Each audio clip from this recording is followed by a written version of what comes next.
안녕하세요. 가족 이야기입니다. 시어머니가 전 재산을 시누이에게 넘겨주었습니다. 제가 분노하자 남편은 소리쳤죠. 우리 엄마 돈인데 누구한테 주든 무슨 상관이야. 저는 그들에게 이 집에서 나갈 2시간을 주었습니다. 제 이름은 서연입니다. 사람들은 여자의 인생은 남편을 잘 만나야 편하다고들. 하지만 제 인생은 인내심과 책임감으로 버텨왔습니다. 35살. 저는 인테리어 회사 프로젝트 팀장입니다. 제 월급은 결혼 전 제 손으로 직접 마련한 이 3층짜리 단독주택에서 3대가 함께 사는 우리 가족을 충분히 부양할 수 있는 수준이었죠. 말은 번지르르 하지만 제 현실은 생계를 위한 전쟁의 연속이었습니다. 그리고 그보다 더 무거운 짐은 책임감이라고는 눈꽃만큼도 없는 남편 민준의 가부장적인 태도와 시어머니 박 여사의 차갑고 편파적인 태도였습니다. 제 낡은 차가 집 대문 안으로 들어서자 시계는 저녁 7시 30분을 가리키고 있었습니다. 7시 30분. 다른 집들은 이미 저녁 식사를 마치고 온 가족이 둘러앉아 뉴스를 볼 시간이지만 저는 이제 막 부엌과의 전쟁을 시작해야 했죠. 문을 열자 지난 주말 제가 깔끔하게 청소해둔 넓은 집은 쥐 죽은 듯 조용하고 싸늘했습니다.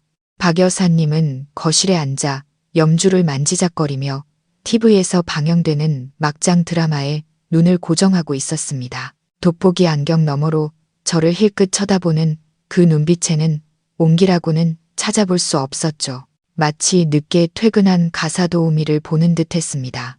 이제 오니? 오늘은 회사에서 자고 오는 줄 알았네. 박 여사님이 무심하게 말했습니다.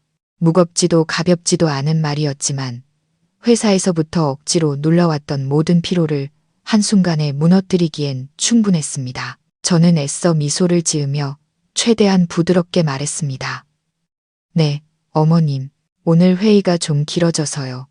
새 프로젝트가 막바지라 정신이 없네요. 죄송해요. 바로 저녁 준비할게요. 남편 민주는 아직 돌아오지 않았습니다. 그는 프리랜서로 일하고 있었죠. 일거리는 불안정했지만 그는 항상 집안일을 피하기 위해 마치 대단한 사업가처럼 바쁜 척을 했습니다. 생활비는 아주 적은 일부만 보탤 뿐이면서 집안에서의 가부장적인 권위는 절대적이길 바랐죠. 제가 직접 장을 보고 요리한 저녁 식사라도 제가 자기를 기다리지 않고 먼저 먹기라도 하면 아내로서 가정을 돌볼 줄 모른다며 잔소리를 퍼붓기 일쑤였습니다. 들으면 화가 머리끝까지 치밀었지만 저는 가정이라는 2글자 때문에 참아야 했습니다. 저는 서둘러 손을 씻고 낡아서 색이 바랜 앞치마를 둘렀습니다. 머릿속으로는 가장 빨리 만들 수 있는 저녁 메뉴를 떠올렸죠. 더위를 식혀줄 시원한 된장찌개, 돼지고기 제육볶음, 그리고 시금치 나물. 간단한 한식이지만 영양을 골고루 챙기면서 입맛이 까다로운 박 여사님 취향에도 맞아야 했습니다. 어머님은 음식에 대해 유난히 엄격하신 분이었거든요. 제가 고기를 볶자 프라이팬에서 지글거리는 소리와 냄비에서 보글보글 물 끓는 소리가 요란하게 울렸습니다. 모든 것이 마치 경주처럼 정신없이 진행되었습니다. 맛있는 냄새가 집 안가득 퍼지기 시작하자 제 마음도 조금은 편안해졌습니다. 요리를 할 때면 저는 적어도 무언가를 제 손으로 통제하고 있다는 느낌을 받았습니다. 다른 사람에게 휘둘리지 않는 기분이었죠. 적어도 제가 최선을 다하고 있다는 것은 스스로 알고 있었습니다. 제가 막 밥솥 들고 식탁으로 향하던 8시 15분 초인종이 울렸습니다. 민준이었습니다. 그는 피곤한 기색으로 집에 들어섰지만 그의 피곤함은 제 것과는 달랐습니다. 제 피곤함이 땀과 실적 압박, 전기세 고지서에서 오는 것이라면 그의 피곤함은 중요한 사람인 척 연기하느라 지친 피곤함이었습니다. 왜 이제야 밥을 해? 민주는 인사도 없이 제게 건넨 첫 마디는 퉁명스러운 핀잔이었습니다. 그는 넥타이를 풀어 옷걸이에 거는 대신 소파 위로 던져버렸죠. 저는 손을 닦으며 감정이 느껴지지 않을 만큼 차분한 목소리로 말했습니다. 저 7시 반에 와서 이제 막 다 했어요. 얼른 손 씻고 와요. 따뜻할 때 먹어야지. 박 여사님이 TV를 끄고 일어섰습니다. 에휴, 그냥 대충 먹자. 서연이 기다리다간 굶어 죽겠다. 일이 바빠도 알아서 조절해야지. 남편의 자식까지 있는 애가 저렇게 바깥일에만 매달려서야 쓰나. 박 여사님의 말은 날카로운 바늘처럼 제 가슴을 찔렀습니다. 어머님은 항상 제 일이 불필요하며 제가 집에서 살림이나 하는 것이 도리라고 암시하셨죠. 제가 이렇게 악착같이 돈을 벌지 않았다면 이 집과 이 가족의 체면이 무너진 지 오래라는 사실을 어머님은 모르셨습니다. 민주는 아이 학원비를 내거나 어머님 약값을 대거나 작년에 비가 새던 지붕을 수리할 능력조차 없었습니다. 전부 제 힘으로 해결했죠. 저녁 식사는 무거운 분위기 속에서 진행되었습니다. 저는 밥을 먹는 내내 박 여사님이 시누이 유진에 대해 늘어놓는 이야기를 들어야 했습니다. 유진은 최근에 이혼했고 성격은 제멋대로였으며 결혼 후 몇 년간 따로 살고 있었죠. 유진이가 당분간 우리 집에 와서 좀 지내야겠다. 이제 막 이혼해서 힘든데 엄마가 옆에서 돌봐줘야지. 서연아, 내가 동서를 좀 챙겨야 한다. 유진이가 너보다 훨씬 연약하잖니. 박 여사님은 연약하다는 말을 마치 자기 딸에게 주는 칭찬인 양 강조했습니다. 저는 씁쓸하게 밥을 삼켰습니다. 불길한 예감이 들었죠. 유진이 연약하다고요? 유진은 일과 책임 앞에서는 한없이 연약했지만 자기 권리를 주장하고 남을 무시하는 데 있어서는 누구보다 강한 사람이었습니다. 네, 어머님, 집에 방도 남는데 아가씨가 지낼 곳이 필요하시면 언제든 오시라고 하세요. 저는 단호하게 대답했지만 마음은 불안감으로 조여오기 시작했습니다. 이 집의 2층에는 우리 부부의 침실과 박 여사님의 침실이 있었습니다. 3층에는 작은 서재와 방 하나가 더 있었죠. 저는 그 방을 제 작업실로 꾸며 놓았습니다. 그곳에서 야근을 하고 프리랜서로 부업을 하며 아이의 미래를 위한 비자금을 몰래 모으고 있었죠. 이 집에서 유일하게 저만의 공간이었습니다. 민주는 제가 동의하는 것을 보자마지 기다렸다는 듯 목소리를 높였습니다. 그래야지, 당신이 좀 너그러워야지. 유진이가 오면 엄마도 말동무가 생겨서 좋고 당신도 자질구레한 일 좀 덜 수 있잖아. 내일 당장 당신 작업실이나 정리해. 유진이가 조용히 쉴 공간이 필요하니까. 저는 젓가락을 내려놓았습니다. 젓가락이 그릇에 부딪히는 소리가 가볍게 울렸습니다. 제 안의 모든 것이 얼어붙는 것 같았습니다. 작업실을 내주라는 것은 제 마지막 피난처를 빼앗겠다는 뜻이었습니다. 뭐라고요? 그 작업실은 제가 밤새 일해서 이 집 생활비 버는 곳이에요. 그걸 아가씨 쉬는 방으로 내주라고요. 저는 불쾌감을 숨기지 못했습니다. 민주는 미간을 찌푸렸습니다. 익숙한 가부장적인 표정이 다시 나타났죠. 당신 왜 그렇게 이상하게 말해? 당신이 형님이고 올케인데 당연히 시누이한테 양보해야지. 그리고 일은 거실에서도 할 수 있잖아. 누가 못하게 해. 유진이는 몸이 약해서 시끄러운 데선 못 쉰단 말이야. 내가 정했으니까 더는 토 달지 마. 박 여사님도 즉시 거들며 젓가락을 탁 소리나게 내려놓았습니다. 민준이 말이 맞다. 대체 무슨 일을 하길래 밤낮으로 컴퓨터에만 코를 박고 가정을 돌볼 줄을 몰라. 그 방은 유진이 쓰게 해. 내가 계속 그렇게 말 안 들으면 나도 더는 못 참는다. 저는 민준을 쳐다봤습니다. 제가 한때 사랑했던 이 남자는 이제 비겁함과 이기심의 그림자만 남아 있었습니다. 그는 제 시선을 피하며 그저 제육볶음을 집는 데만 집중했죠. 저는 깨달았습니다. 전쟁은 시작되었다는 것을요. 그들은 단지 방 하나를 뺏으려는 게 아니었습니다. 제 독립성과 존엄성마저 빼앗으려 하고 있었습니다. 저는 억지로 미소를 지었습니다. 뼛속까지 시린 차가운 미소였죠. 네, 알겠어요. 방은 비워드릴게요. 그런데 민준 씨, 이제부터 집안의 모든 지출, 유진 씨랑 조카 생활비까지 당신과 어머님이 저랑 명확하게 나눠서 책임지셔야 해요. 저는 방은 양보해도 경제적인 부담까지 전부 짊어질 순 없어요. 저도 일 끝나고 조용히 쉴 공간이 필요하니까요. 제 말투가 갑자기 변하자 민준과 박 여사님은 순간 당황한 듯 했습니다. 평소에는 그저 참고 일만 하던 제가 오늘은 반격에 나선 것이죠. 민준이 투덜거렸습니다. 가족끼리 뭘 그렇게 따져. 따지는 게 아니라 공평하게 하자는 거예요. 당신이 제 부수입을 없애고 싶어 하니 그 부분을 당신이 메워야죠.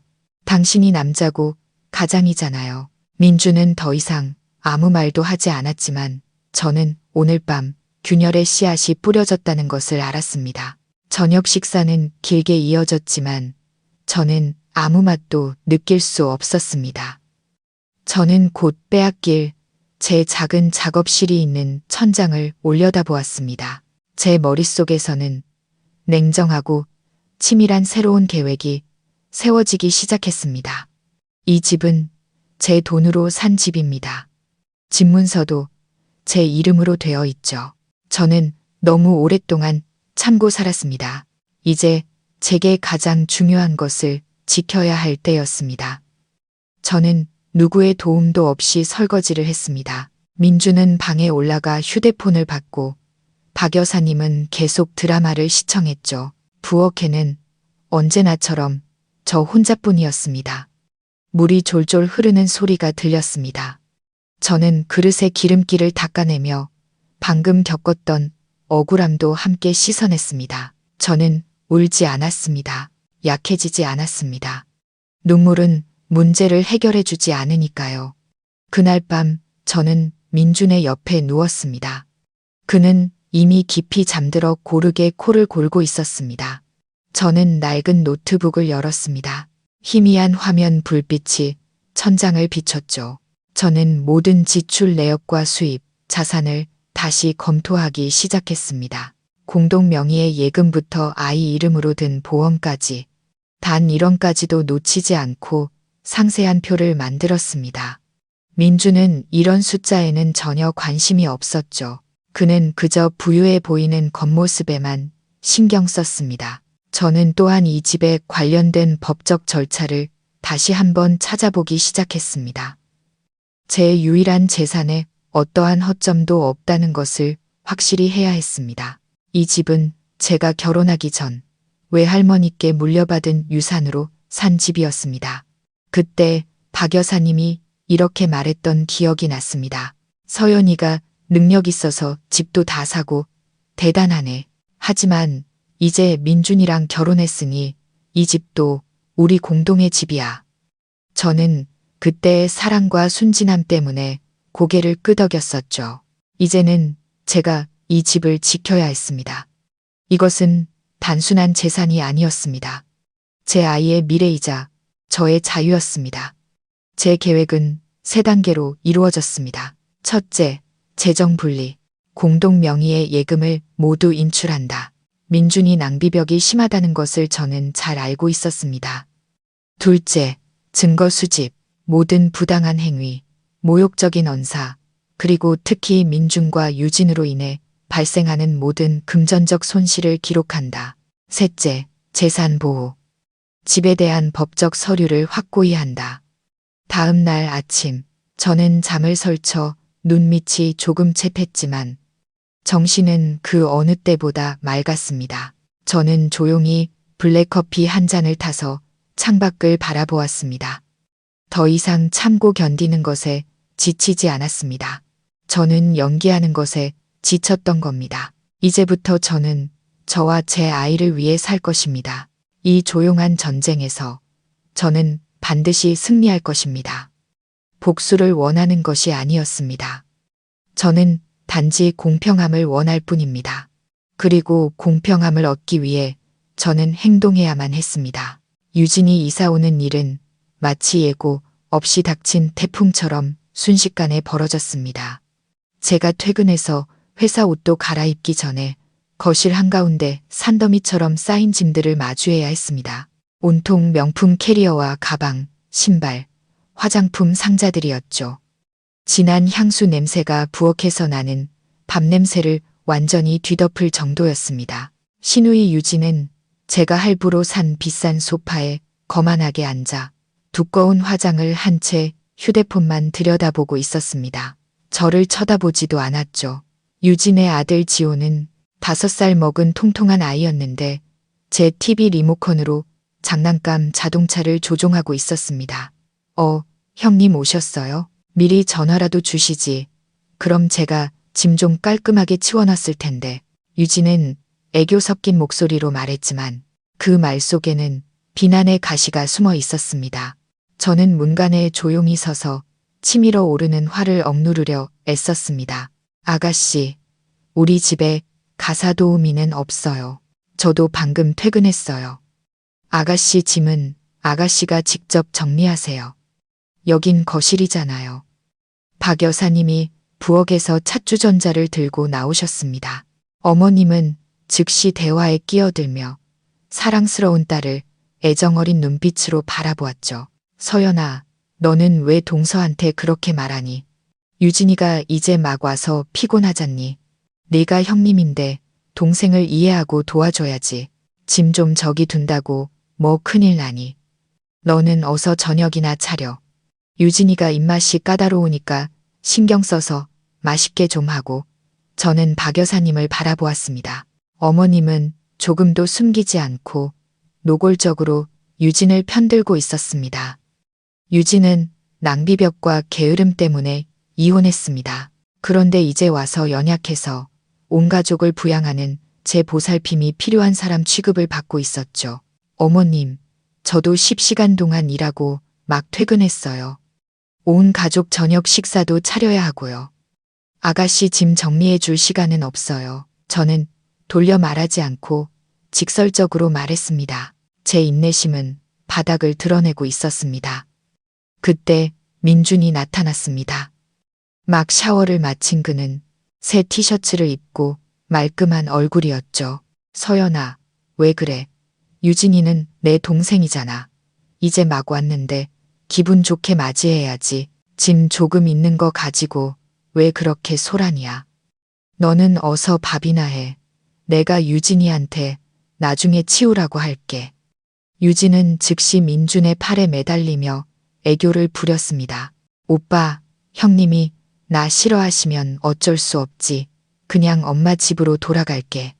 나는 그냥 조용히 책도 읽고 새 일도 구상할 곳이 필요했을 뿐인데 듣자 하니 3층에 있는 형님 작업실이 그렇게 좋다던데. 창문으로 정원도 보이고 나 그 방 쓰고 싶어.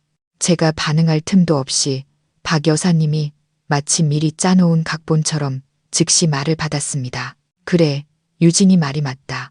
서연아, 너 3층 작업실 짐 좀 빼라. 그 방은 유진이가 쓰게 하자. 너는 회사에서 하루 종일 일하니까 집에 와서는 쉬어야지. 무슨 일이 그렇게 많다고 방까지 따로 필요해. 여자는 부엌에만 있으면 충분해. 박 여사님의 말을 듣는 순간 뜨거운 피가 머리끝까지 솟구치는 기분이었습니다. 그 작업실은 제가 피땀 흘려 만든 공간이었습니다. 책장 하나, 책상 하나, 콘센트 하나까지 전부 제 손으로 고르고 조립했죠. 그곳은 제가 돈을 벌어 박 여사님 아들의 학원비를 내고 박 여사님 영양제를 사드리고 이 가식적인 가정을 유지하는 돈을 버는 곳이었습니다. 그런데 이제 그들은 그것을 뻔뻔하게 빼앗으려 하고 있었습니다. 그 방은 제 일하는 공간이지 휴양지가 아니에요. 저는 거기서 돈을 벌어야 해요. 어머님, 민준 씨, 두 분 다 잘 아시잖아요. 제 부수입이 없으면 이 집 생활비 감당 못하는 거. 저는 목소리가 갈라지지 않도록 애썼습니다. 민준은 어깨를 으쓱하며 무서울 정도로 무관심하게 말했습니다. 내가 말했잖아. 거실에서 일해도 된다고.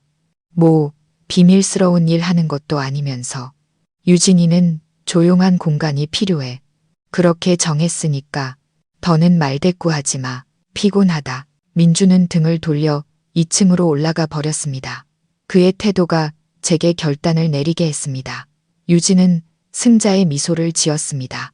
싸우지도 않고 이긴 자의 미소였죠. 고마워요, 엄마. 고마워, 오빠.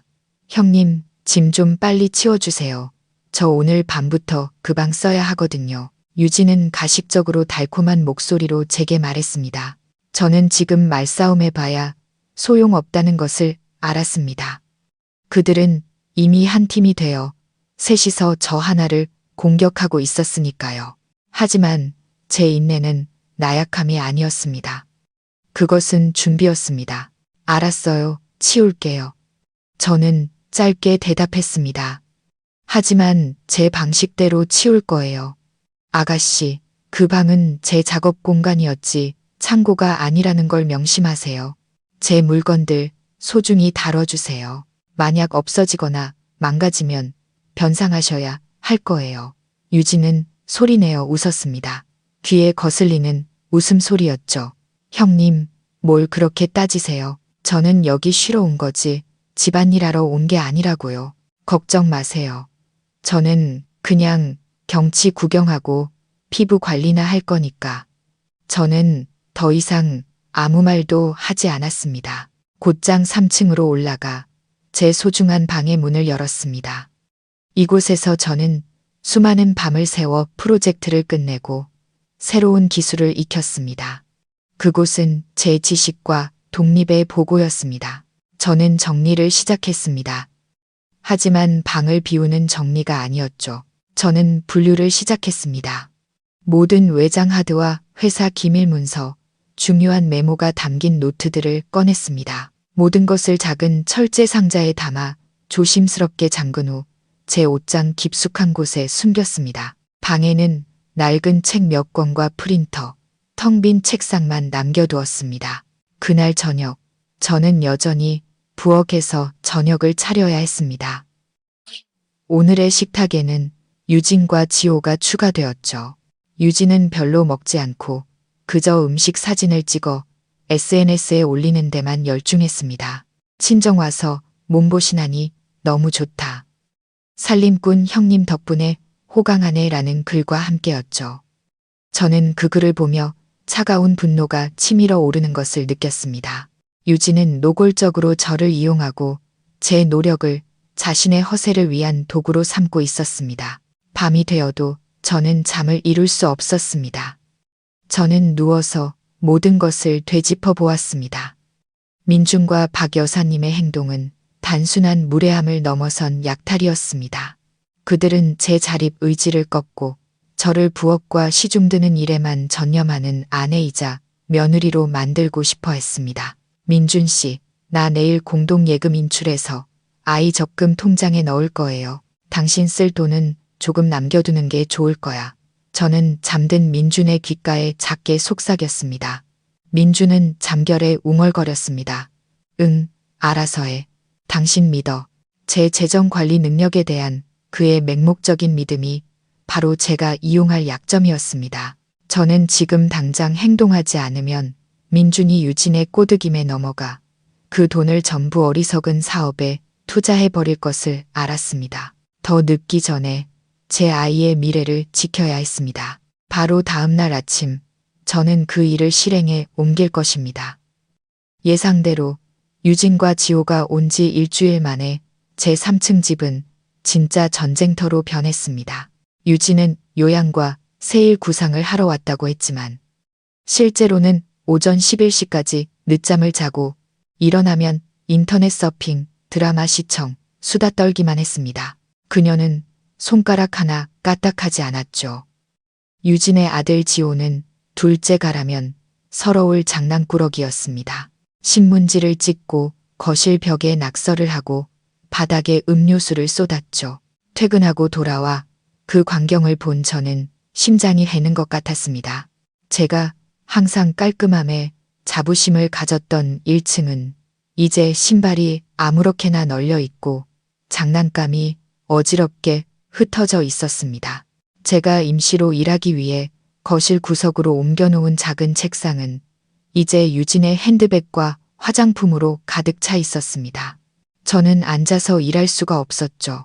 유진 씨, 제발 당신 물건들 3층 방으로 좀 옮겨줄래요? 내 일할 자리를 다 차지했잖아요. 저는 피로와 짜증이 섞인 목소리로 말했습니다. 유진은 마치 제가 아주 말도 안 되는 소리를 한 것처럼 놀란 표정으로 저를 쳐다봤습니다. 어머, 형님 또 시작이시네. 물건 조금 있는 거 가지고 너무 예민하게 구는 거 아니에요. 형님은 컴퓨터로 일하니까 넓은 책상 필요 없잖아요. 잠깐만 놔둔 건데. 아, 그리고 형님, 혹시 제 샤넬 립스틱 999 못 봤어요? 여기 책상 위에 뒀는데. 저는 거의 탈진 상태로 한숨을 쉬었습니다. 저는 밖에서 사회생활을 하고 집에 와서는 월급도 없는 가사도우미처럼 시댁 식구들을 위해 일해야 했습니다. 나는 당신 물건에 손 안 댔으니 직접 찾아봐요. 저녁은 먹었어요? 어머님은 식사하셨고요. 저는 이미 답을 알면서도 물었습니다. 엄마는 영양죽 드셨어요. 저는 아직요. 다이어트 중이라 인스턴트 음식은 먹기 싫어서요. 형님, 오늘 저녁은 뭐예요? 좀 맛있는 걸로 해줘요. 요즘 계속 담백한 것만 해서 입맛이 없네. 오빠도 투덜거리던데. 유진은 마치 제가 자신의 전속 요리사인 것처럼 태연하게 말했습니다. 저는 화를 억누르고 부엌으로 향했습니다. 저는 민준, 박 여사님, 유진, 그리고 저, 네 사람을 위한 저녁을 차려야 했지만 마음껏 돈을 쓸 수는 없었습니다.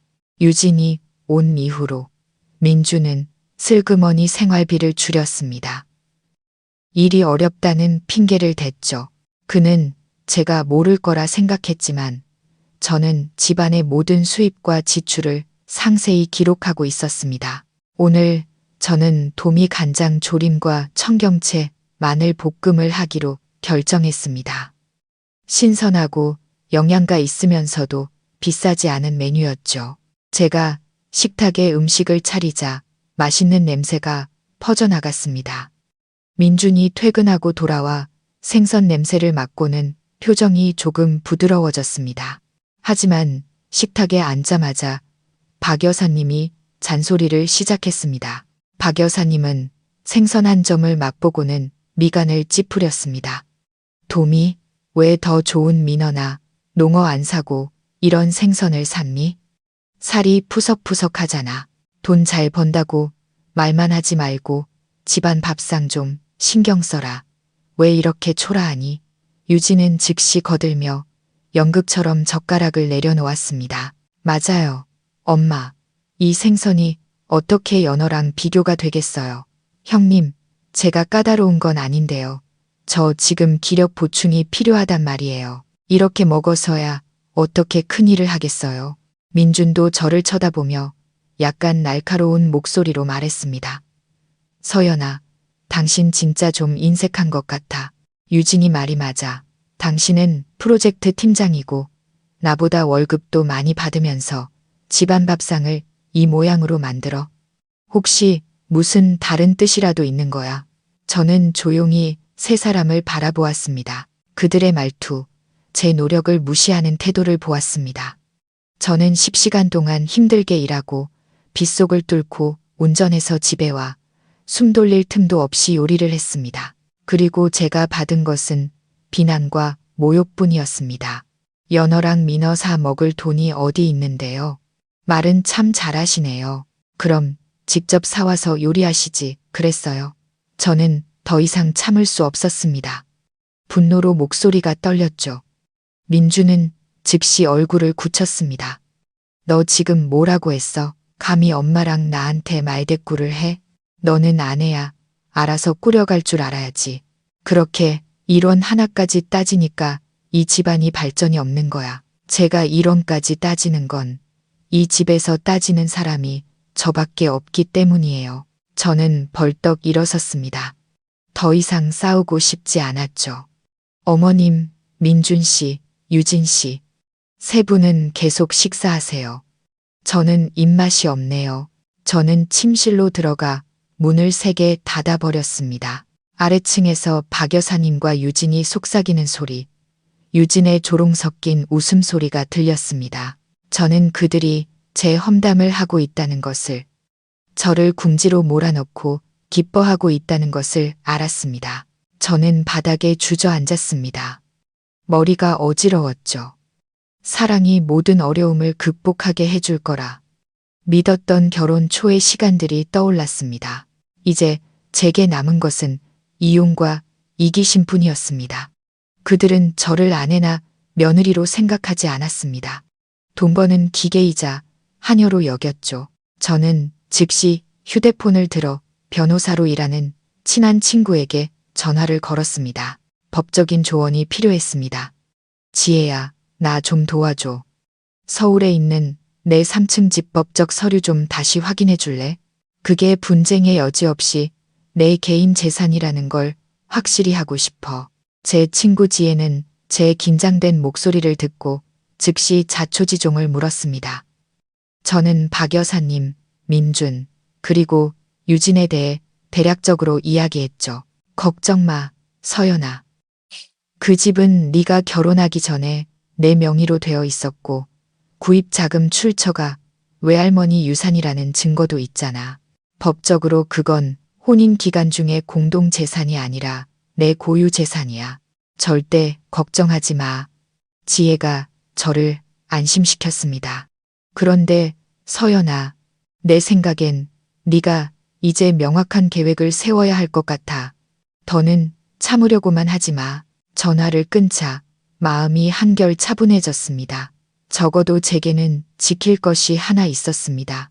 그 집이 바로 제 방패이자 마지막 갑옷이었습니다. 그날 밤 저는 다시 지출 내역서를 들여다봤습니다. 저는 그들의 모든 잘못된 행동을 상세하고 꼼꼼하게 기록하기 시작했습니다. 유진의 게으름, 민준의 생활비 삭감, 박 여사님의 편애, 저는 시간, 장소, 그리고 모욕적인 언사까지 모두 기록했죠. 이것은 복수가 아니었습니다. 증거 수집이었죠. 만약 언젠가 법정에 서게 된다면 이것들이 필요할 것이었습니다. 저는 또한 소통 전략을 바꾸기 시작했습니다. 더 이상 그들을 만족시키려 애쓰지 않았습니다. 저는 필요한 일과 제 책임 범위 내의 일만 할 것이었습니다. 유진과 그녀의 아들이 만들어내는 전쟁터를 제 손으로 치우는 일을 멈출 것이었습니다. 저는 그들이 자신의 게으름과 무질서의 결과를 스스로 감당하게 둘 것이었습니다. 다음 날 아침, 저는 일찍 일어나 시리얼 한 그릇을 타서 제 방에서 먹었습니다. 유진과 지호는 여전히 깊이 잠들어 있었습니다. 저는 평소보다 일찍 출근했습니다. 집을 나설 때 저는 박 여사님이 거실에 어지러운 잡동사니를 힘겹게 치우고 있는 것을 보았습니다. 어머님은 불쾌한 눈빛으로 저를 쳐다봤죠. 서연아, 출근하기 전에 좀 치우고 가지 그러니 박 여사님이 핀잔을 주었습니다.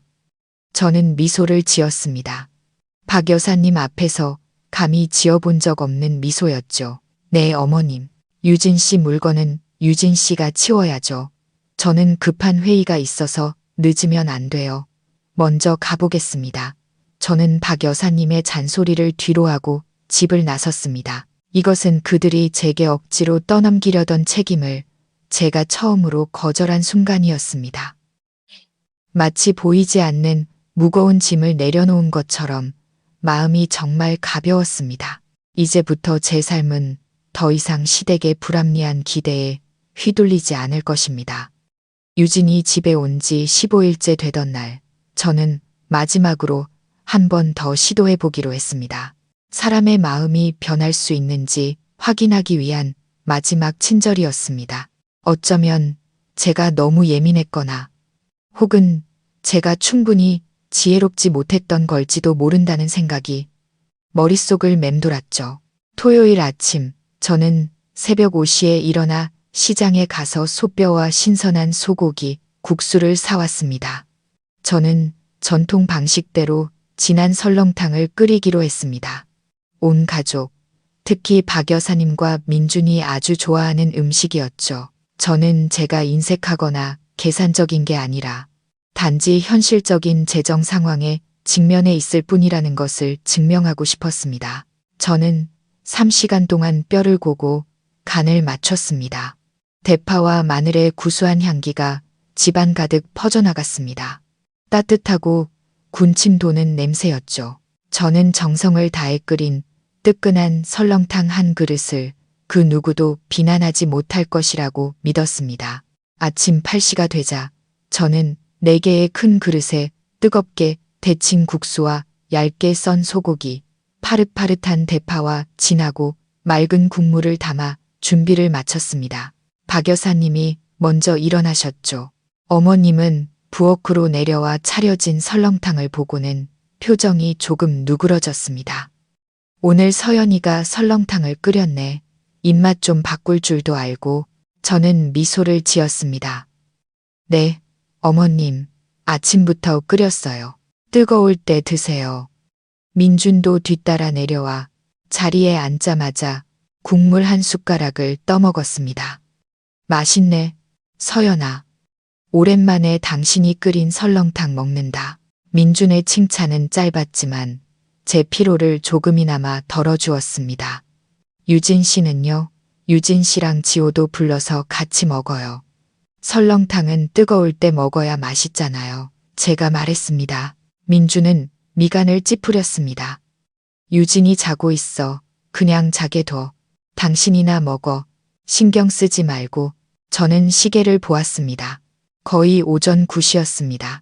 유진은 여전히 제 옛 작업실에서 자고 있었죠. 저는 고개를 저었지만 아무 말도 하지 않았습니다. 저와 민준이 식사를 마치고 식탁을 치웠습니다. 박 여사님은 식사를 끝내자마자 또 잔소리를 시작했습니다. 설렁탕은 맛있네. 그런데 서연아, 너도 유진이처럼 늦잠 자는 습관 좀 들여봐. 너무 무리해서 일하잖아. 그렇게까지 살림 잘하는 척 할 필요 없어.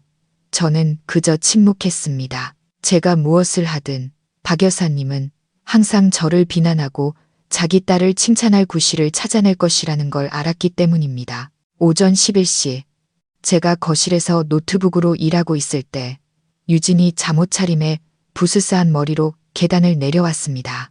지호가 뒤따라 내려왔는데 얼굴에는 과자 부스러기가 잔뜩 묻어 있었죠. 형님, 뭐 먹을 거 없어요? 배고파 죽겠네. 아, 그리고 3층 그 방 너무 더워요. 잠을 하나도 못 잤네. 유진이 투덜거렸습니다. 저는 부엌에 아직 가득 남아있는 설렁탕 솥을 가리켰습니다. 아침에 설렁탕 끓여놨어요. 들어가서 먹어요. 따뜻하게 먹으려면 직접 데워요. 유진은 부엌으로 들어가 설렁탕 솥을 보더니 역겹다는 듯 얼굴을 찡그렸습니다. 설렁탕, 누가 아침에 끓인 걸 점심때까지 둬요. 국물이 다 식었겠네. 형님, 제가 몸매 관리해야 하는 거 아시잖아요.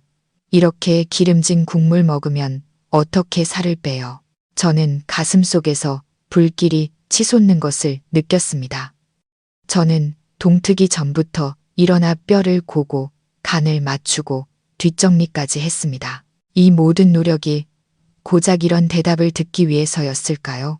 유진 씨, 말 똑바로 해요. 내가 3시간 동안 온 가족 먹으라고 끓인 거예요. 이 설렁탕은 시지 않았어요. 정성껏 끓인 소고기 곰탕이라고요. 먹기 싫으면 다른 거 직접 해 먹어요. 함부로 말하지 말고. 저는 평정심을 유지하려 애썼지만 목소리는 이미 차가워져 있었습니다. 유진은 비웃으며 국자로 국물 한 숟가락을 떠서 맛을 보았습니다. 그러고는 즉시 뱉어내며 극도로 혐오스러운 표정을 지었죠. 으악, 진짜 비리네. 형님은 정말 정성 없이 음식을 만드나 봐요. 미안하지만 도저히 못 넘기겠네요. 유진이 말했습니다. 그러고는 국자로 설렁탕 솥을 세게 한 번 쳤습니다. 그 손길에 솥이 엎어지지는 않았지만 뜨거운 국물과 고기, 국수가 제가 입고 있던 앞치마 위로 그대로 튀었습니다. 화상을 입지는 않았지만 마치 찬물을 정면으로 뒤집어 쓴 기분이었습니다. 아니, 더 정확히는 제 모든 노력과 인내, 자존심에 대한 딱이었습니다. 아가씨, 저는 소리쳤습니다. 이 집에서 제가 큰 소리를 낸 것은 처음이었습니다. 박 여사님이 거실에서 달려와 그 광경을 보았지만 유진을 꾸짖는 대신 저를 향해 돌아섰습니다. 서연아, 너는 왜 동서한테 소리를 지르니? 유진이가 안 먹으면 그만이지. 뭐가 그렇게 화낼 일이야. 그리고 음식을 맛없게 했으면 남이 싫다고 할 수도 있는 거지. 왜 그래? 유진은 박 여사님 옆에 서서 도전적인 표정으로 슬며시 웃었습니다. 맞아요, 형님. 그냥 인정하세요. 누가 인색하게 좋은 재료 안 사고 이런 거 끓이라고 했어요? 이 사건, 설렁탕을 엎어버린 이 행동은 제 인내심을 완전히 끊어버린 결정적인 계기가 되었습니다. 저는 세 사람을 바라보았습니다. 그들이 힘을 합쳐 저를 모욕하는 모습을 보며 저는 끔찍한 사실 하나를 깨달았습니다. 제 친절, 제 관용, 제 인내는 존중받기는커녕 그들이 이용하고 짓밟기 좋은 어리석음이자 약점으로 여겨졌던 것입니다. 저는 더 이상 슬프거나 실망스럽지 않았습니다.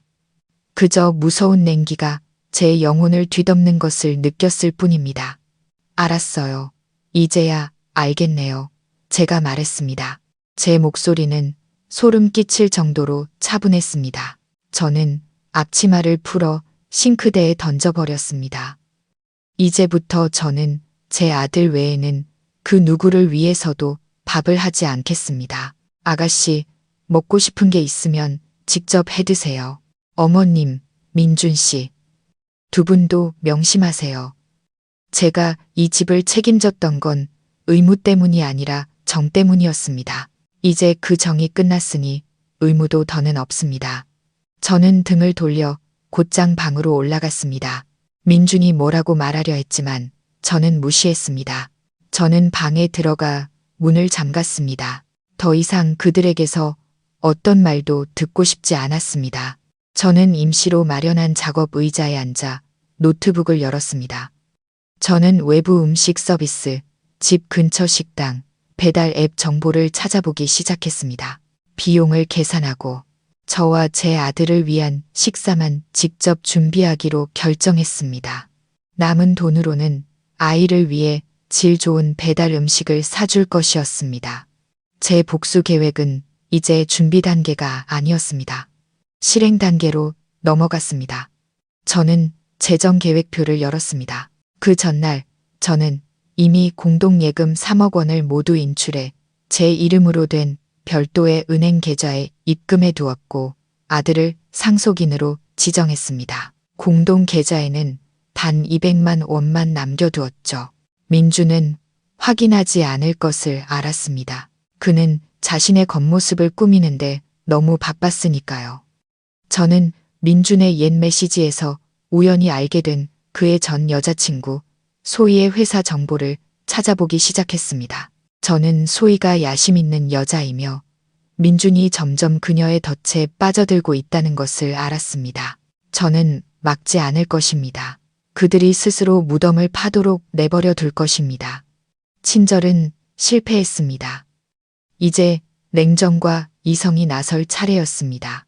유진이 설렁탕을 엎어버린 그 순간부터 저는 시댁 식구들을 바꿀 수는 없지만 제 인생은 바꿀 수 있다고 결심했습니다. 그리고 그러기 위해서는 이 불필요한 짐들을 버려야만 했습니다. 제 정리 작업은 조용하고 철저하게 이루어졌습니다. 저는 3층 옛 작업실에 있던 모든 중요 서류와 장비들을 아무도 신경 쓰지 않는 지하의 작은 창고로 옮겼습니다.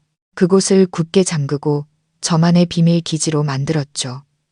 저는 아무에게도 말하지 않았습니다. 제가 더 이상 요리를 하지 않겠다고 선언한 후 집안은 혼란에 빠졌습니다. 박 여사님은 잔소리를 했지만 저처럼 정성 들인 요리는 할 수 없었습니다. 유진은 요리를 전혀 할 줄 몰랐고 비싼 배달 음식만 시켜 먹을 줄 알았죠. 민주는 짜증을 냈고 밖에서 식사하는 횟수가 늘었습니다. 집안 생활비는 갑자기 치솟았지만 저는 오직 우리 모자의 예산만 유지했습니다.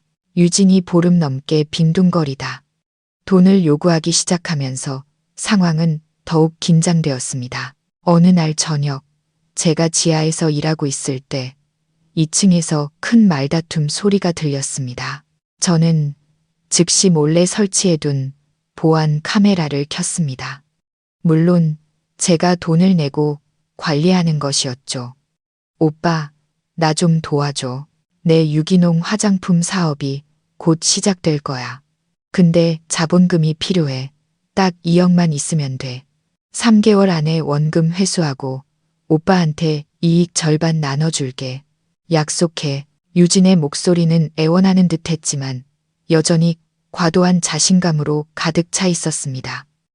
민주는 망설이는 듯 했습니다. 2억이라니. 너랑 나랑 모은 돈이 3억밖에 안 되는데. 내가 말했잖아. 그 돈은 비상금이고 나중에 애중학교 갈 때 등록금으로 써야 한다고. 만약 실패하면 어떻게? 실패라니. 무슨 소리야. 오빠는 날 못 믿어. 나 사업가잖아. 형님은 돈 잘 버니까 금방 다시 모을 수 있을 거야. 오빠는 내 친오빠잖아. 날 도와줘야지. 내가 부자 되면 오빠도 좋은 거 아니야. 유진은 애교를 부리다가 즉시 박 여사님에게로 돌아섰습니다. 엄마, 오빠한테 말 좀 해줘요. 엄마가 도와준다고 약속했잖아요. 박 여사님은 한숨을 쉬었지만 즉시 민준을 향해 돌아섰습니다. 민준아, 내가 동생을 도와야지. 유진이는 내 친딸이잖니. 서연이는 돈 있잖아. 걔는 팀장인데 뭘. 혹시 무슨 일 생겨도 서연이가 다 감당할 수 있어. 아들아, 넌 강해져야 해. 아내한테 경제권 다 뺏기면 안 돼. 그 말을 듣는 순간 저는 작지 않은 충격을 받았습니다. 박 여사님은 단지 편애하는 것을 넘어 고의로 민준을 위험에 빠뜨리고 저를 방패막이로 삼으려 하고 있었습니다. 말다툼은 30분 동안 계속되었고 결국 민준은 타협했습니다. 알았어, 알았다고. 내가 서연이한테 내 사업에 자금이 필요하다고 말하고 2억 인출할게. 유진아, 약속해. 만약 실패하면 내가 책임져야 한다. 걱정 마, 오빠. 원금에 이자까지 쳐서 갚을게. 유진은 기뻐서 소리쳤습니다. 저는 카메라를 껐습니다. 마음속에서는 차가운 분노가 들끓었죠. 민주는 비겁할 뿐만 아니라 거짓말쟁이였습니다. 그는 제 의견은 묻지도 않고 단지 헛된 체면과 동생에 대한 맹목적인 믿음 때문에 공동재산의 대부분을 인출하기로 결정한 것입니다. 다행히도 저는 먼저 행동했습니다. 3억 원은 이미 제 아들 명의의 적금 통장에 안전하게 들어 있었습니다. 다음 날 아침 저는 평소처럼 출근했습니다. 오후에 민준에게서 메시지를 받았습니다. 내가 공동 계좌에서 2억 인출해서 큰 프로젝트에 투자했어. 걱정 마. 금방 수익 날 거야. 나는 남자잖아. 큰일을 해야지. 이번 달 생활비는 당신이 먼저 내줘. 나중에 보태줄게. 저는 메시지를 읽고 씁쓸하게 미소 지었습니다.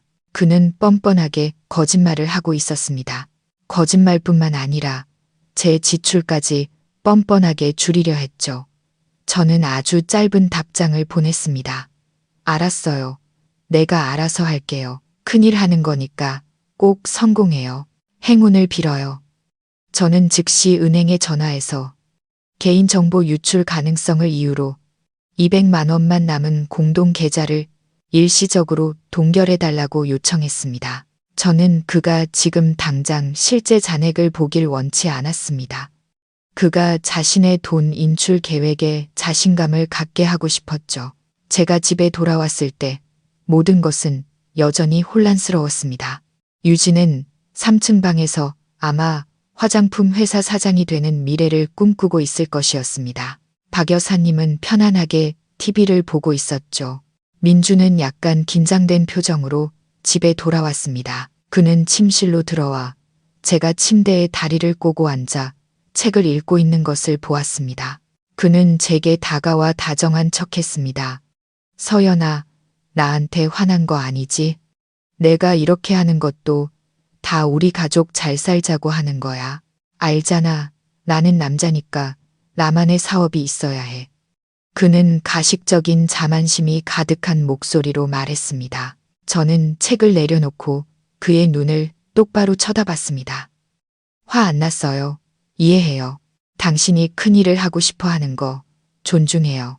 그런데 민준 씨, 당신이 공동자금에서 큰돈을 인출해서 독자적으로 투자하기로 결정했으니 저도 지출을 조정해야겠어요. 뭘 조정해? 민준은 미간을 찌푸렸습니다. 첫째, 매달 생활비요. 당신이 예전에 주던 금액의 50%만 주세요. 나중에 보태준다고 했으니 일단 그렇게 해요. 저도 제 일에 투자해야 하니까요. 둘째, 유진 씨랑 지호의 식비와 개인 용품 비용. 이제부터 당신과 어머님이 알아서 하세요. 저는 우리 모자의 생활비와 집의 고정 비용, 즉 전기세, 수도세, 인터넷 요금의 절반만 부담할 거예요. 당신이 큰일을 하고 싶으면 당신이 만들어낸 추가 비용은 당신이 감당해야죠. 민주는 제 말을 듣고 어안이 벙벙했습니다. 왜 그렇게 계산적으로 굴어? 유진이는 내 동생이고 당신은 올케잖아. 민준 씨, 당신은 저한테 한마디 상의도 없이 2억을 인출했어요. 그걸 뭐라고 불러야 하죠? 당신이 큰일을 한다고 했으니 저도 큰일을 하고 있는 거예요. 저는 계산적인 게 아니에요. 제가 힘들게 번 재산을 지키고 있을 뿐이죠. 당신이 큰일을 하고 싶으면 당신이 책임감 있는 남자라는 걸 증명해야죠. 거짓말하고 아내를 이용하는 사람이 아니라요. 제 말 한마디 한마디가 그의 헛된 자존심에 비수처럼 꽂혔습니다. 민주는 당황해서 반박할 말을 찾지 못했습니다. 그는 제가 옳다는 것을 알았습니다. 그는 돈을 인출했고 이제 그 책임을 져야 했습니다. 알았어. 알았다고. 네가 하자는 대로 해. 하지만 엄마한테는 잔소리하지 마. 민주는 투덜거리며 등을 돌려 방을 나갔습니다. 저는 이 순간부터 재정 전쟁에서 제가 공식적으로 패를 뒤집었다는 것을 알았습니다. 저는 그들의 자금줄을 끊었고 그들이 야기한 비용 부담을 스스로 직면하게 만들었습니다. 이것은 단지 시작일 뿐이었습니다. 이 충격 이후 저는 증거 수집에 박차를 가했습니다. 저는 녹음과 녹화 범위를 넓혀 유진뿐만 아니라 민준의 은밀한 통화에도 집중했습니다. 저는 그가 전 여자친구인 소희와의 관계에 점점 더 깊이 빠져들고 있다는 것을 느꼈습니다.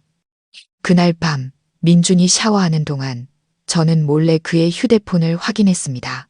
소희와의 구체적인 메시지는 찾을 수 없었지만 그가 통화 기록과 메시지 기록을 모두 삭제한 것을 발견했습니다. 이것은 제 의심을 더욱 확신시켜 주었습니다. 저는 침대에 누워 천장을 바라보았습니다.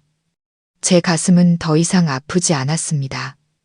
이미 무뎌지고 돌처럼 굳어버렸습니다. 저는 더 이상 증오를 느끼지 않았습니다. 오직 제 계획에 대한 높은 집중력만 남았을 뿐입니다. 저는 더 이상 이 유독한 결혼 생활을 하고 싶지 않았습니다. 저는 행복할 자격이 있었고 제 아이는 더 건강한 환경에서 자랄 자격이 있었습니다. 저는 가장 큰 폭풍우가 아직 앞에 남아있다는 것을 알았습니다. 민준이 유진에게 2억을 준 것은 그저 가벼운 바람일 뿐이었습니다. 진짜 폭풍은 유진이 실패하고 민준이 공공연하게 외도를 시작하고 박 여사님이 불공평한 유언장을 작성할 때 올 것이었습니다. 저는 준비가 되었습니다. 저는 저만의 갑옷을 입고 있었습니다. 저는 그저 기다렸습니다. 마지막 순간에 결정적인 한 방을 날리기 위해 저는 더 이상 순하고 무능한 사람이 아니었습니다. 저는 서연, 너무 많은 것을 짊어졌고 이제 제 인생을 스스로 다시 만들어가고 있는 사람이었습니다.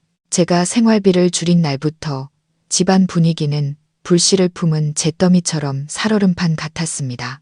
유진과 박 여사님은 음식이 맛없고 부실하다며 계속 투덜거렸습니다. 민주는 항상 신경질적이었습니다.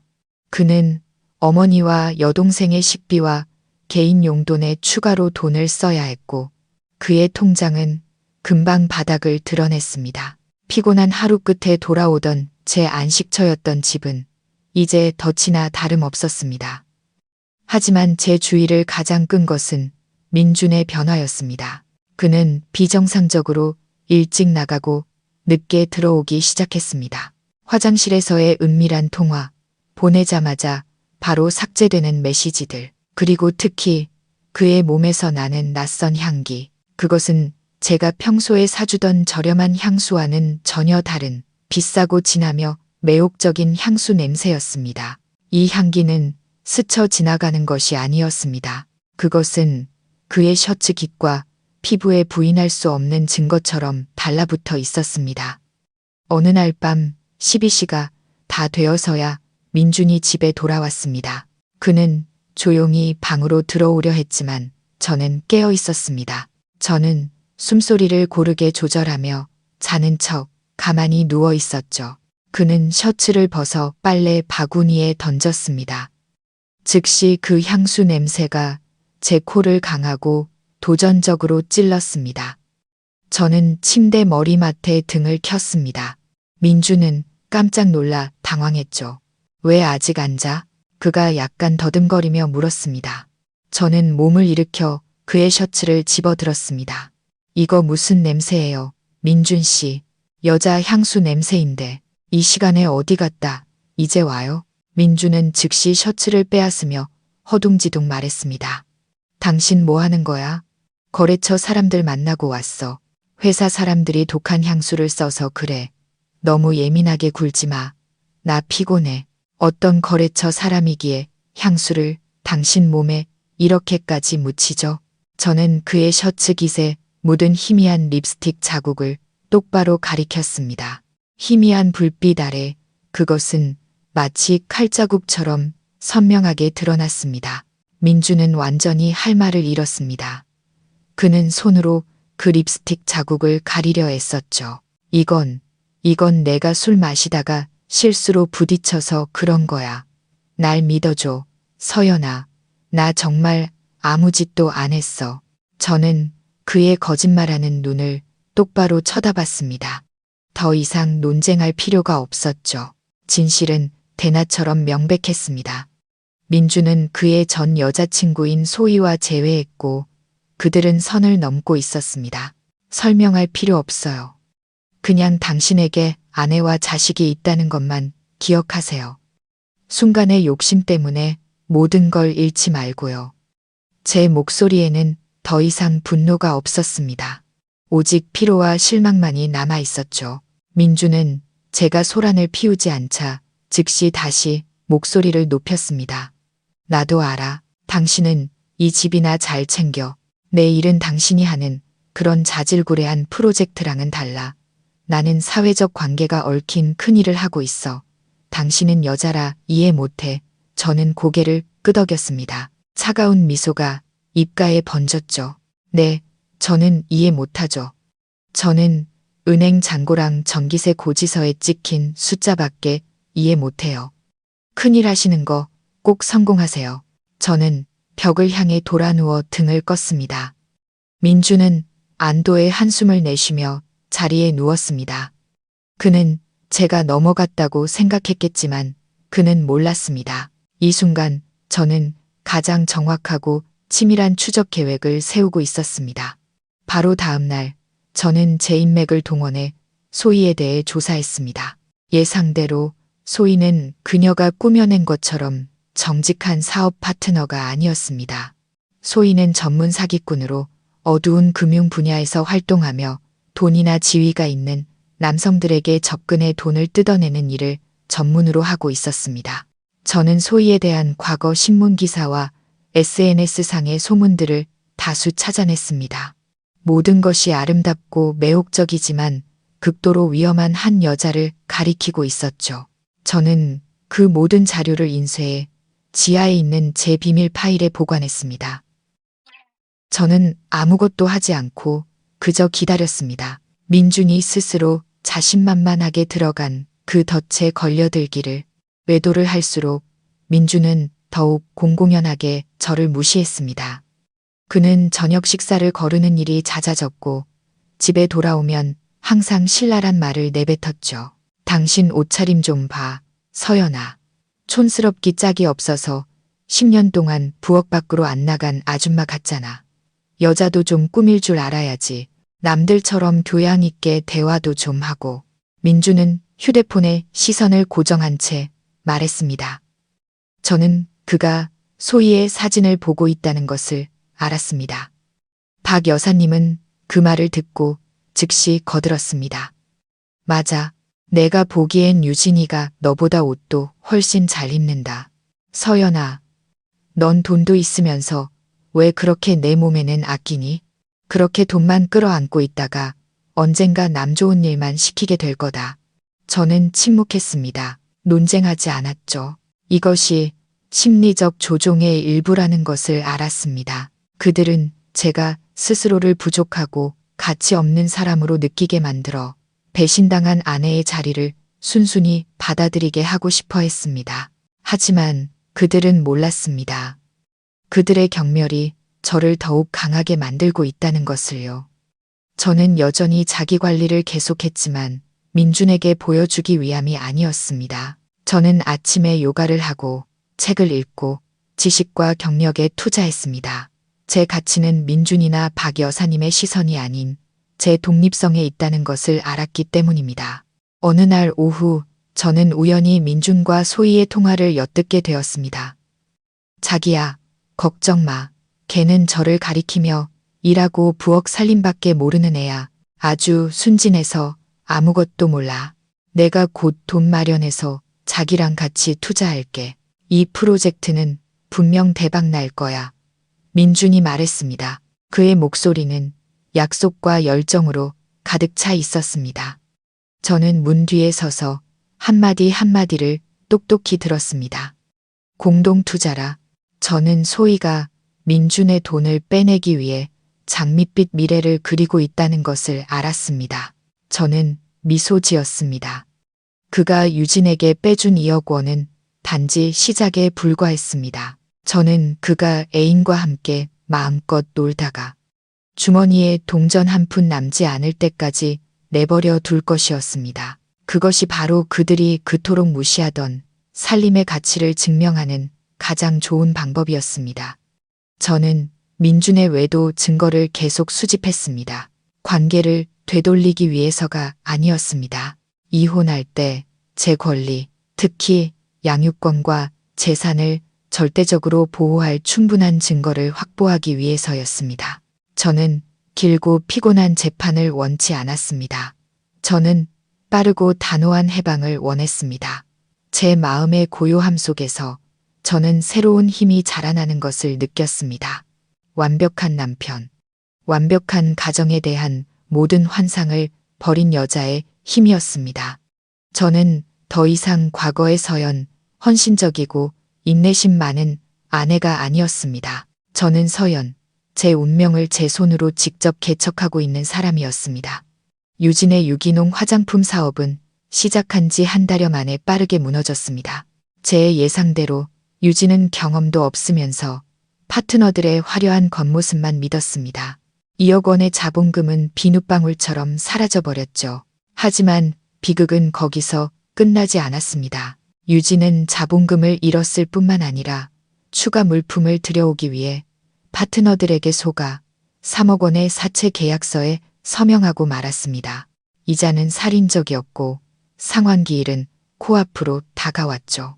이 소식은 이미 긴장으로 가득 찬 집에 터진 시한폭탄과도 같았습니다. 어느 날 저녁, 유진은 거실에서 통곡하며 몸부림쳤습니다. 박 여사님은 그녀를 끌어안고 함께 울었습니다. 엄마, 나 사기당했어. 다 잃었어. 이제 3억 빚까지 졌어. 돈 못 갚으면 걔네들이 우리 집으로 쳐들어올 거야. 엄마, 어떡해. 유진은 절규했습니다. 박 여사님은 몸을 떨었습니다. 세상에, 어쩌다 이런 일이, 왜 그렇게 어리석게 사업을 했니, 얘야. 서연이는 어딨니? 박 여사님은 저를 찾았지만 저는 지하에서 일하고 있었습니다. 저는 카메라와 녹음기를 통해 모든 상황을 알고 있었지만 일부러 올라가지 않았습니다. 저는 민준이 어떻게 대처할지 보고 싶었습니다. 민준은 2층에서 달려 내려왔습니다. 얼굴이 새하얗게 질려 있었죠. 뭐라고? 3억. 유진아, 너 사업을 어떻게 한 거야? 내가 조심하라고 했잖아. 유진은 민준의 다리를 붙잡고 서럽게 울었습니다. 오빠가 날 구해줘야 해. 걔네들이 오면 오빠 체면, 엄마 체면, 우리 집안 체면이 다 뭐가 되겠어. 오빠는 남자잖아. 책임져야지. 난 이제 어떻게 해야 할지 모르겠어. 박 여사님도 즉시 목소리를 높였습니다. 목소리는 떨렸지만 강압적인 힘이 실려 있었죠. 민준아, 내가 동생을 구해야 해. 내가 나서야 한다. 서연이는 돈 있잖아. 걔는 팀장이니까 너를 도와줄 거야. 하지만 지금은 네가 먼저 나서야 해. 걔네들이 와서 소란 피우게 둘 순 없어. 창피해서 어떻게 살아. 아들아, 민주는 인생에서 가장 사랑하는 두 여자 사이에 서 있었습니다. 그의 얼굴은 압박감으로 일그러졌습니다. 한쪽은 여동생, 다른 한쪽은 어머니. 두 사람 모두 체면과 금전적 부담을 그의 어깨에 지우고 있었습니다. 그는 제가 아직 나타나지 않은 계단 쪽을 쳐다봤습니다. 저는 박 여사님이 제가 구세주처럼 나타나 이전 수천 번 그랬던 것처럼 돈을 꺼내 이 혼란을 해결해 주길 바라고 있다는 것을 알았습니다. 하지만 저는 그러지 않을 것입니다. 결국 민주는 큰일 하는 남자라는 헛된 체면 때문에 막다른 길에 몰려 맹목적인 결정을 내렸습니다. 알았어, 알았다고. 내가 해결할게. 내가 해결한다고. 민주는 소리치며 벽을 세게 쳤습니다. 손에서는 피가 흘렀죠. 하지만 약속해. 내가 내 빚을 갚아주는 건 이번이 마지막이야. 내가 돈을 빌릴게. 사채를 써서라도 갚아줄게. 이 사실을 아무도 알게 해선 안 돼. 남들이 우리를 비웃게 둘 순 없어. 그 후 민주는 방으로 올라가 전화를 걸었습니다. 저는 컴퓨터로 그를 지켜봤습니다. 그는 여러 번호로 전화를 걸었습니다. 그의 목소리는 제게 말할 때의 가부장적인 태도와는 전혀 다른 비굴하고 움츠러든 목소리였습니다. 그는 높은 이자를 감수하고 급전을 구하고 있었습니다. 저는 개입하지 않았습니다. 저는 민준이 진짜 절망과 두려움을 맛봐야 한다고 생각했습니다. 과거 저의 안일한 태도가 그와 유진을 책임감 없는 사람으로 만들었기 때문입니다. 민주는 이틀 만에 3억 원을 마련했지만 그 대가는 매일 엄청난 이자를 지불해야 하는 것이었습니다. 그는 항상 긴장 상태였고 신경은 곤두서 있었으며 빚 독촉 문자가 올까봐 휴대폰에서 눈을 떼지 못했습니다. 빚을 진 후 민주는 소희에게 더욱 빠져들었습니다. 화려한 외모와 달콤한 말을 하는 소희는 그가 위로받고 존중받는다고 느끼는 유일한 안식처였습니다. 그는 소희만이 자신의 큰 포부를 이해해주는 유일한 여자라고 생각했습니다. 집안의 재정 상황은 극도로 악화되었습니다. 민주는 더 이상 생활비를 한 푼도 보태지 못했습니다. 전기세, 수도세, 아이 학원비, 기본적인 식비까지 모든 것이 제 어깨 위로 쏟아졌습니다. 저는 여전히 침묵하며 고정 비용은 모두 납부했지만 유진과 박 여사님을 위한 추가 지출 요구는 모두 거절했습니다. 서연아, 유진이가 저렇게 마른 것 좀 봐라. 동생이 안쓰럽지도 않니? 돈 좀 빌려줘서 몸보신이라도 하게 해. 나도 약 살 돈이 필요하고. 박 여사님이 말했습니다. 말투는 강요해서 애원으로 바뀌어 있었죠. 네, 어머님, 여윳돈이 없어요. 방금 아이 학원비 내고 왔거든요. 어머님이랑 유진 씨는 민준 씨한테 물어보세요. 그 사람은 큰일 하려고 3억이나 빌렸잖아요. 저는 아주 평온한 말투로 대답했습니다. 박 여사님은 분노로 몸을 떨었지만 이웃들이 빚 이야기를 들을까봐 큰 소리는 내지 못했습니다. 어머님은 제가 3억 원이 흔적도 없이 사라진 것을 비꼬고 있다는 것을 알았습니다. 민주는 그 말을 듣고 저를 노려봤지만 아무 말도 하지 못했습니다. 그는 제가 자신의 약점을 쥐고 있다는 것을 알았습니다. 그의 체면이 자신이 빚더미에 앉았다는 사실을 인정하게 놔두지 않았죠. 저는 이 집에서 유일한 재정 권력자가 되었습니다. 하지만 저는 전혀 기쁘지 않았습니다. 저는 제 주변 사람들의 탐욕과 비겁함에 역겨움을 느꼈습니다. 유진의 몰락과 민준의 타락은 제 인생의 해방구를 찾을 기회였습니다. 저는 무자비한 전쟁을 치를 준비가 되어 있었습니다. 빚의 압박과 유진의 실패는 민준이 가정 분위기를 더욱 혐오하게 만들었습니다. 그는 인정받고 싶었고 자신의 거대한 자존심을 지지해줄 사람이 필요했습니다. 그리고 그 사람은 다름 아닌 소희였습니다. 전문 사기꾼인 소희는 민준이 인생의 어떤 지점에 있는지 잘 알았습니다. 그녀는 단순한 애인이 아니라 재정 고문이었고 민준의 비전을 인정해주는 유일한 사람이었습니다. 모든 것이 절정에 달한 것은 민준이 소희를 집에 데려와 중요한 사업 파트너라는 명목으로 박 여사님과 유진에게 소개하기로 결정했을 때였습니다. 그는 소희에게 신뢰를 주기 위해서뿐만 아니라 제 존재를 공공연하게 무시하기 위해 그렇게 한 것이었습니다. 오늘 저녁에 소희 씨가 식사하러 올 거야. 집안 청소 깨끗하게 하고 아주 근사한 저녁 식사 준비해놔. 민준이 아침에 제게 명령했습니다. 민준 씨, 우리 집에 가사 도우미 없어요. 저도 10시간 일해야 하고요. 당신이 손님을 초대했으면 고급 레스토랑을 예약하는 게 맞아요. 그리고 전 이미 우리 가족 외의 사람에게는 밥 안 차린다고 말했잖아요. 저는 단호하게 대답했습니다. 민주는 분노에 차 저를 노려봤습니다. 내가 감히 나한테 반항해? 소희 씨가 얼마나 중요한 사람인지 알아? 그분이 나한테 인생 역전의 기회를 가져다 줄 거라고. 네가 일 망치면 가만 안 둘 줄 알아. 박 여사님이 그 말을 듣고 황급히 끼어들었습니다. 서연아, 뭐가 그렇게 까다롭니? 소희 씨는 손님인데 네가 남편 체면을 세워줘야지. 내가 요리하는 거 도와줄 테니 너도 좀 알아서 해. 저는 이 연합에 맞서 싸울 수 없다는 것을 알았지만 그들의 뜻대로 하지는 않을 것이었습니다. 네, 요리할게요. 하지만 어머님과 민준 씨가 늘 맛없다고 하던 평범한 음식들로 차릴 거예요. 제 의무는 다하겠지만 그 누구도 만족시키지는 않을 겁니다. 저는 그렇게 말하고 부엌으로 들어가 최대한 간단한 음식을 준비했습니다. 저녁 6시 소희가 나타났습니다. 그녀는 제가 힘들게 유지해온 이 깔끔한 집에 마치 여왕이 남의 영토에 들어서는 것처럼 발을 들여놓았습니다. 소희는 몸에 꼭 맞는 명품 드레스를 입고 반짝이는 보석을 걸쳤으며 그녀의 익숙한 진한 향수 냄새가 거실을 가득 메웠습니다. 어머, 여기가 민준 씨 집이에요?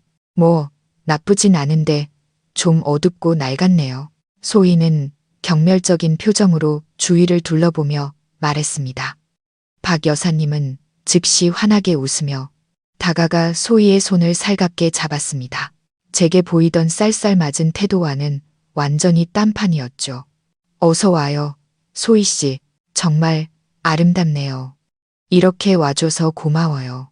이 집은 우리 며느리 서연이가 관리하는데 걔가 솜씨가 없어서 그래요. 이해해줘요. 민주는 소희 옆에 서서 마치 옆에 있는 여자가 전리품이라도 되는 양 자랑스러운 미소를 지었습니다. 그는 저를 제대로 소개하지도 않았습니다. 저는 부엌에서 나왔습니다. 낡은 앞치마를 두른 채 양념장 그릇을 들고 있었죠. 저는 소희를 똑바로 쳐다봤습니다. 제 눈빛은 차가웠고 질투나 두려움은 조금도 없었습니다. 저는 덫에 걸린 사냥감을 보고 있었습니다. 안녕하세요, 소희 씨. 식탁으로 오세요. 오늘 음식은 좀 간단해요. 그냥 있는 대로 드세요. 저는 낯설게 느껴질 정도로 사무적인 말투로 말했습니다. 소희는 제 머리부터 발끝까지 훑어보았습니다. 그녀의 눈빛은 마치 스캐너처럼 저를 끝까지 얕잡아 보고 있었습니다. 아, 이분이 서연 씨구나. 안녕하세요. 보기엔 되게 억척스러워 보이시네요. 민준 씨가 프로젝트 팀장이라고 하던데 왜 그렇게 주부 역할에 집착하세요? 제 생각엔 미적 감각이 좀 부족하신 것 같아요. 이 소파 좀 보세요. 낡고 촌스럽잖아요. 저라면 가구 전부 클래식한 스타일로 바꿨을 텐데. 소희는 비웃으며 민준을 향해 돌아섰습니다.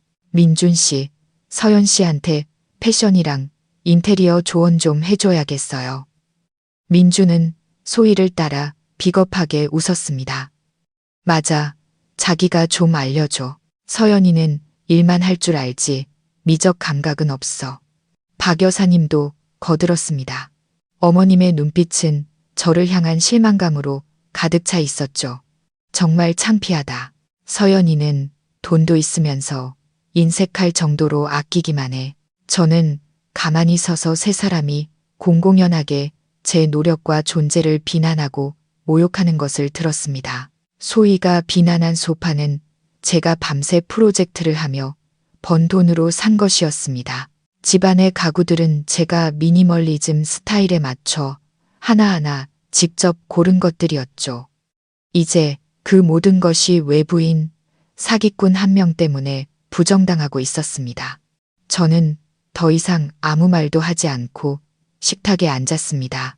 저녁 식사는 긴장된 분위기 속에서 진행되었습니다. 소희는 음식 몇 점을 집어먹고는 젓가락을 내려놓으며 음식이 맛없다고 투덜거렸습니다.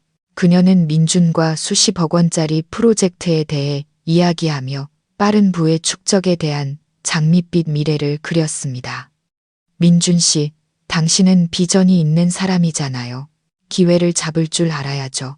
제가 지금 새로운 지역에 땅 프로젝트를 하나 가지고 있는데 자본금 10억만 있으면 한 달 안에 2배로 불릴 수 있어요. 어떻게 생각해요? 소희는 민준을 유혹하는 눈빛으로 쳐다보며 말했습니다. 민준의 눈이 즉시 빛났습니다. 10억. 내가 어떻게든 마련해 볼게. 유진과 박 여사님도 그 말을 듣고 탐욕과 감탄이 섞인 표정으로 서로를 쳐다봤습니다. 그들은 소희가 펼쳐놓은 돈의 덫에 완전히 빠져들었습니다. 저는 제 그릇을 치우며 일어섰습니다. 그들을 쳐다보지도 않았죠. 저는 먼저 실례하겠습니다. 부자 되는 이야기는 계속 나누세요. 민준 씨, 당신이랑 어머님은 식사 끝나고 설거지 좀 부탁해요. 저는 일이 남아서요. 저는 그렇게 말하고 곧장 침실로 들어가 문을 잠갔습니다. 그날 저녁 식사에서 저는 민준의 마지막 존중을 잃었을 뿐만 아니라 명확한 확신을 얻었습니다. 이 가족은 이미 저를 외부인으로 여기고 있었습니다. 그들은 자신들의 탐욕과 헛된 체면을 위해 저를 팔아넘기고 제 노력을 짓밟을 준비가 되어 있었습니다. 제 안의 냉정함은 더욱 굳건해졌습니다. 저는 소희가 이 결혼에 관해 박힐 마지막 못이라는 것을 알았습니다. 저는 막지 않을 것입니다. 저는 소희가 민준의 돈을 그가 완전히 무너질 때까지 모두 빼가도록 내버려 둘 것입니다.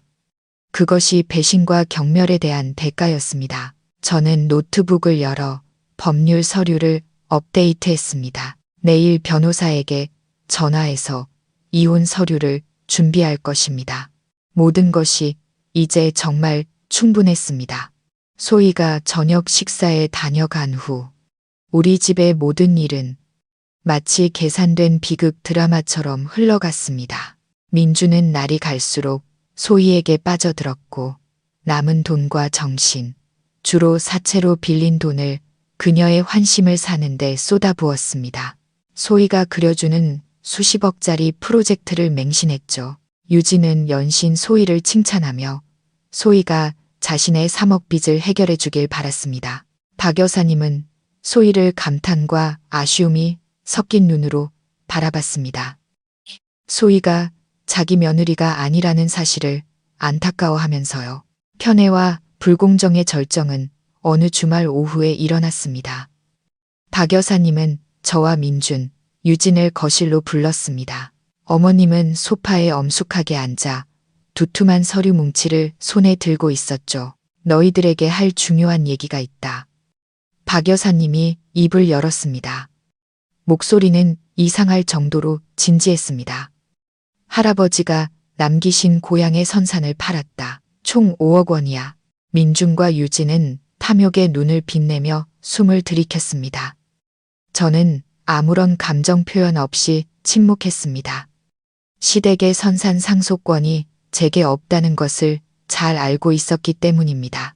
민준아, 유진아, 박 여사님은 사랑이 가득한 눈빛으로 자신의 두 자식을 바라보며 말했습니다. 너희들이 요즘 힘든 거 안다. 특히 유진이, 너는 이혼한 지 얼마 안 돼서 빚까지 졌으니 엄마가 내 딸 고생하는 걸 그냥 볼 수가 없구나. 그래서 엄마는 결심했다. 어머님은 마치 극적인 효과를 노리는 것처럼 잠시 말을 멈췄습니다. 그리고는 제게로 시선을 돌렸습니다. 그 눈빛은 잔인할 정도로 차가웠죠. 엄마는 유언장을 작성하기로 했다. 이 5억 원 전부를 유진이에게 주겠다. 이 돈으로 유진이가 빚을 갚고 새 인생을 시작하게 할 거야. 민준아, 너는 아들이니까 동생을 이해해야 한다. 너는 남자니까 스스로 돈을 벌 수 있잖아. 민준은 순간 멈칫하며 실망한 기색을 보였지만 곧 평정을 되찾았습니다. 자신에게 발언권이 없다는 것을 알았기 때문이죠. 네, 엄마 말씀 따를게요. 저도 유진이 생각해요. 유진은 감격에 겨워 흐느껴 울기 시작했습니다. 하지만 그것은 기쁨의 눈물이었죠. 고마워요, 엄마. 엄마가 저를 제일 아끼시는 거 알아요. 저는 그 자리에 앉아 세상에서 가장 우스꽝스럽고 잔인한 연극을 목격하는 기분이었습니다. 박 여사님은 모든 재산을 유진에게 몰아주고 민준에게는 한 푼도 남기지 않았으며 저나 제 아이에 대해서는 언급조차 하지 않았습니다. 하지만 가장 끔찍한 것은 유언장의 다음 조항에 있었습니다. 박 여사님은 저와 민준을 향해 돌아섰습니다. 하지만 너희들은 나에 대한 책임이 있다. 이 유언장에는 조건이 붙는다. 유진이가 모든 돈을 받지만 서연이와 민준이가 나를 평생 봉양해야 한다. 나는 유진이와 같이 살지 않고 이 집에 남아서 서연이와 민준이의 보살핌을 받을 것이다. 모든 면에서 나를 책임져야 해. 저는 완전히 할 말을 잃었습니다. 이것은 유언장이 아니었습니다. 사형 선고였죠. 박 여사님은 사랑하는 딸에게 재산을 주기 위해 자신의 자산을 팔았지만 봉양 의무를 이용해 저와 민준을 묶어 우리를 무급 하인으로 만들었습니다. 박 여사님의 생활을 책임지되 어떠한 금전적 혜택도 받지 못하게 한 것입니다. 이 집의 모든 비용을 감당하고 이 집을 직접 산 제가 이제 박 여사님을 평생 모셔야 했습니다. 반면 그녀의 사랑하는 딸은 5억 원을 챙기는 것이었죠. 어머님, 그게 무슨 말씀이세요? 땅을 팔아서 5억 원이 생기셨는데 왜 그 돈으로 노후를 준비하지 않으세요? 왜 어머님 재산을 전부 아가씨에게 주시면서 저와 민준 씨에게 봉양 의무를 지우시는 거예요? 저는 더 이상 참을 수 없어 목소리를 높였습니다. 박 여사님은 경멸적인 눈빛으로 저를 쳐다봤습니다. 서연아, 너는 뭘 그렇게 따지니? 부모 봉양은 책임이고 효도야. 민준이는 아들이고 너는 며느리니까 당연히 책임이 있지. 유진이는 약해서 다시 일어서려면 돈이 필요해. 서연아, 너는 팀장이잖아. 돈도 있고 효심도 없고 정없이 살면 어떻게 복을 받겠니? 민준은 유진이 자기에게 돈을 좀 나눠줄 거라는 기대를 품고 제가 자신의 계획을 망칠까봐 즉시 어머니 편을 들었습니다. 서연아, 조용히 해. 엄마가 결정하셨으면 따라야지. 엄마한테 그렇게 계산적으로 굴지 마. 유진은 박 여사님을 끌어안고 안타까운 척했습니다. 엄마, 그냥 형님은 내버려둬요. 제가 엄마랑 오빠, 형님한테 빚진 거 잘 알아요. 이 돈 정말 소중하게 써서 엄마 체면 세워드릴게요. 저는 일어섰습니다. 이 사람들에 대한 제 마음속 온기는 더 이상 조금도 남아있지 않았습니다. 그들은 무관심의 한계를 넘어섰습니다. 그들은 계산적이고 잔인한 괴물로 변해버렸습니다. 저는 박 여사님을, 민준을, 유진을 쳐다봤습니다. 저는 제 모든 인내의 세월이 실수였다는 것을 깨달았습니다.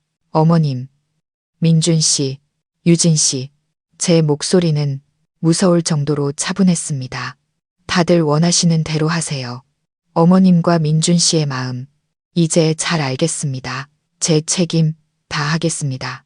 하지만 모두 잊지 마세요. 제 책임은 법이 허용하는 범위 내에서만 존재한다는 걸요. 이제 더는 그 누구도 제 친절을 이용하게 두지 않겠습니다. 저는 거실을 나와 곧장 지하로 향했습니다. 저는 울지 않았습니다.